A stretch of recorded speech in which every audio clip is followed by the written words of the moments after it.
Welcome back. In the last video, we got started with Azure App Services demo, wherein we manually created the app services from the Azure portal. We saw how you could go to app services and just within few clicks, you just can get started with your app services. We saw what's the difference between app services plans and app services. And then we saw what are backups, how backups are configured, deployment configuration, slots, center, and a lot of cool features. But all those were majorly manual, and we wanted to make sure that we also learn how you could just automate your infrastructure provision. This is primarily an infrastructure, underlying infrastructure, and we wanted to make sure that we also learn how you could create use some sort of automation and then create your app services rather than clicking through the GUI. So what we're going to do is there are multiple ways you could use the APIs, you could use the Bash, PowerShell. However, if you're coming from the infrastructure background, Terraform is one of the highly sought after tool which kind of takes care of the infrastructure, and we would highly recommend you to use that. So what we're going to do is we're going to create the app services which was done manually in the last video. We're going to do that using the Terraform. We're going to create app services and plan and a lot of those cool features. So let me pull up my terminal. So I'm using IntelliJ. I'm using the open source version. Either you could use IntelliJ or Visual Studio Code Editor, whatever is deemed appropriate.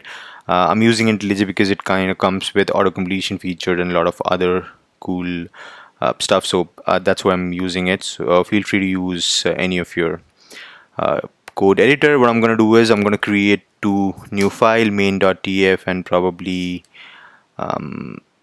var.tf, variable.tf.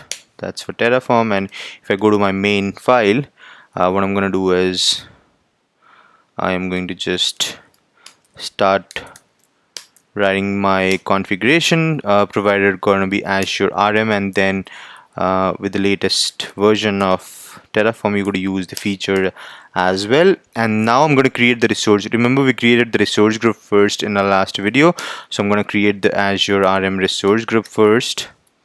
Resource group, and give it a tag, probably RG, and then give it a name as location, which is going to be var.location. Name going to be var.appService name, and then recovery vault service. If we by mistakenly chosen the wrong one, so I'm going to use the resource group. Yep, that's what I want, and I'll probably remove all of them. Yep, and these are the two tags, or rather variables, I need. I'm gonna add them, and I'm gonna pick them up and put them into the variable section. Yep, I'm gonna fill these up later once we have all the variables defined. And then we start defining the Azure service plan. So we're gonna choose what plan we want. Azure RM app service plan, and then give it a tag, probably app plan. Location gonna be probably same as what our Azure resource group name, so I'm gonna reference this as Azure resource group .rg, so that we can reference .location. That's about it. The name going to be unique, so I'm going to give a unique name, probably service plan, and resource group is Azure RM resource group .rg .name. So what I've done is I've used this API and used this reference name and calling these parameters of the resource group. Size, the standard size is SKU is going to be standard, and then S1. In case you're wondering where you can get all these config information, you could go back to Terraform documentation, which is open in front of me, and then you could just explore through all of the argument reference which you need to. We're not going to use all of them, but there are plethora of options available, so you could just use them basis on your organization need. That's pretty much all, and now we're going to start creating the Azure RM app service. Yep, and gonna give it a name as app service. The plan ID, we need a plan ID, which is going to be, now we're gonna use the reference of our plan ID dot ID. Location gonna be same as resource group dot rg dot location, and we're going to give it a unique name, probably app service. Highly not recommended or at all to use such kind of name, but you could just, basis on your organization naming convention, you could just use that. Resource group name, again it's going to be Azure RM resource group dot rg dot name, not provider, rather name. All right, and since we're kind of using a .NET, you could use Linux, and you could use not Linux, but you could use any of your language, Ruby, Python. I'm going to use a .NET, so I'm going to use this as a site config, and underneath the site config, I'm going to have a .NET framework version, which is going to be version 4.0, and then I'm going to enable the debugging. I'm going to enable it as true, and then I'm going to use the remote debugging version as well, which is going to be Visual Studio 2019, and then I'm going to configure the backup as well.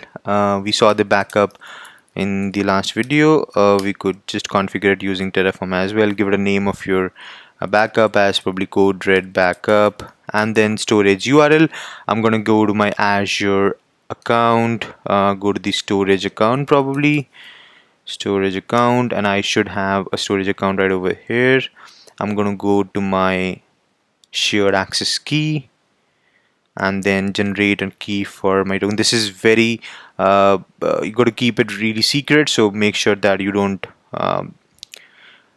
keep it here and there. Make sure that you probably save it in the vault or somewhere. So I'm going to use the blob service. I'm going to pick the blob URL, go to my backup name right over here, and then beneath the question mark I'm gonna put in my container name. Go to the container name is backup. I'm gonna give it a backup name, and then at the end what I'm gonna do is I'm gonna put sr equals to big. That makes it a complete URL. The interval gonna be probably you could put any interval, 30 days, either it needs to be an hour or days. So I've put in 30 days, and right over here you can mention that okay, every 30 day I want my backup to be triggered. And that's about it. I'm just gonna go to the variable section and give these a name. This was a resource group name, so Azure app serve RG. Location gonna be central US. That's what we used in the last demo as well. And that's about it. I'm gonna launch my terminal and do a Terraform plan. Before that I need to do it inet, so that it downloads all the packages and dependencies for us.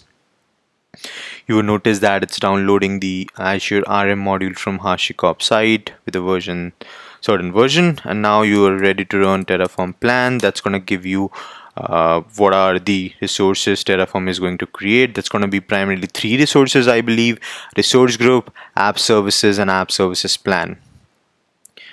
So it's going to create 3, and those going to be your resource group, plan, and then app services.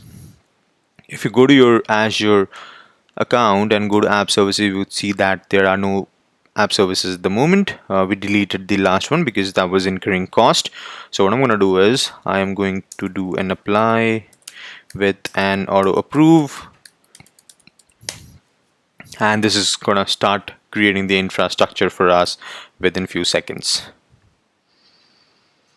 We're going to give it a few seconds so that it starts creating the infrastructure, and we should have the infrastructure right popping up here. At the moment, if you go to the resource group, even it should have only one resource group. However, if you start noticing the logs, it has started to create the resource group, and there seems to be an error. So the name has to be a valid one. You would see that error creating app services plan. So that needs to be a unique one. So what I've given is app service plan,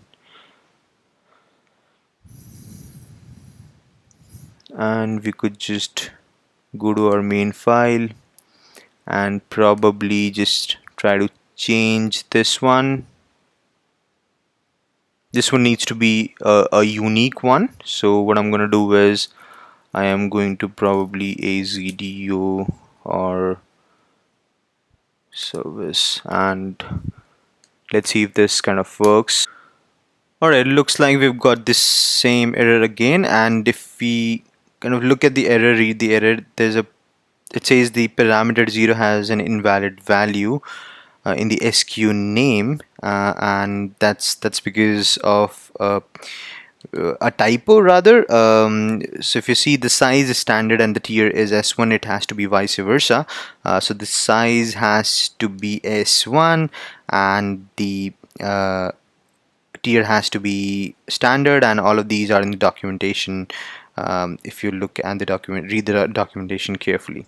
Now I can go back and just give it the name it had before. Now if I do a Terraform apply with an auto proof flag, it should start, hopefully it should start creating all of the resources for us. We're going to give it a few seconds, and within a few seconds we should have some of the resource start popping up on Azure.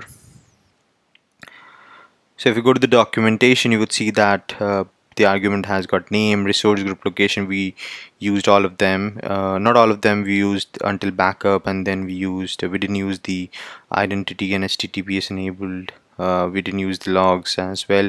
But yeah, if in case in your organization you're using all of these features, you could just Terraform it within few simple steps.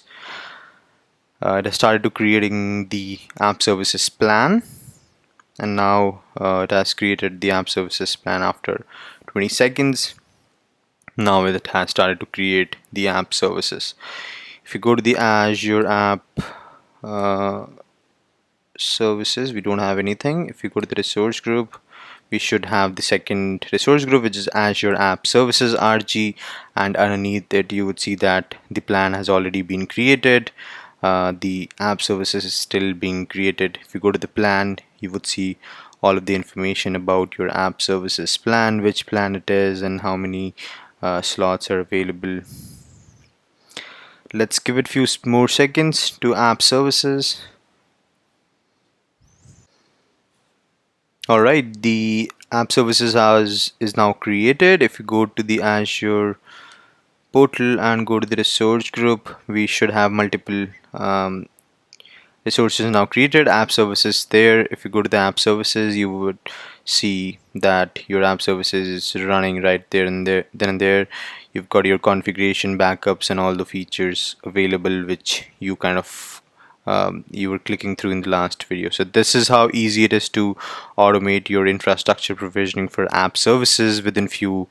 Now you could just use this same script for creating different types of app services for your different clients, and you don't have to manually just click through the GUI. That's about it for this video. I hope this was informative. I'll see you in a while. Thank you.